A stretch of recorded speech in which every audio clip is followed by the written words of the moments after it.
Саламатсыздар ма, құрметті әріптестер?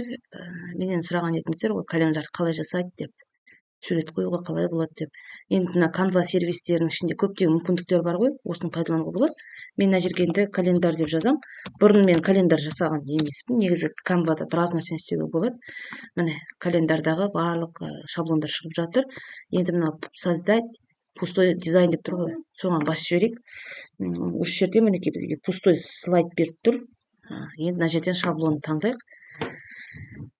Так, сіздерге мынау бір жағында календарь тұрса, күнтізбесі, бір жағында өздеріңіздің бір суреттеріңіз қажет болып тұр ғой деймін. Осындай нұсқасында жасау керек. Тек қана мына вариантын алайын. Міне 2023 жылғы мына жердегі суреттерге міне өзіміздің суреттерді қалаған сурет қоюға болады ғой. Басамыз. Мына жерде бір рет басам, и мына жақтан загрузкиге барып сурет алып келем. Сурет алғанда менде алдын ала жүктелген суреттерім болу керек. Соны келіп былай осылай итеріп қойсам, мына ішіне түседі ол. Енді екінші суретті мен мынау сем екен, мына суретті алып кіргізсем. Размер келмей жатса, онда былай істейік. Мына жерге кірді.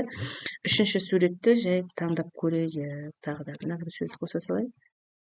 Размерін сәл кішірейтіп жіберейік. Болмайды екен. Мына жерге әкеліп қойсылай. Міне календарь шықты. Осылай жасасаңыздар болады ғой. Мынау қажет болса сізге, онда сіз поделиться басыңыз. Так, поделиться, сосын скачать. Одан кейін форматта тип файлы. Оған JPEG-ті басыңыз. Одан кейін барып скачатьты басасыз ғой. Сонда ол сізге сақталады. Мен сізге сосын оны шығарып берейін.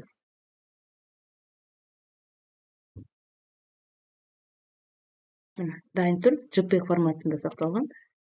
Басшы, календарь дайын. Бұны рабочий столға немесе шығарып алыңыз, өзіңіз білесіз. Мінекей, әріптестер, осылай істеуге болады.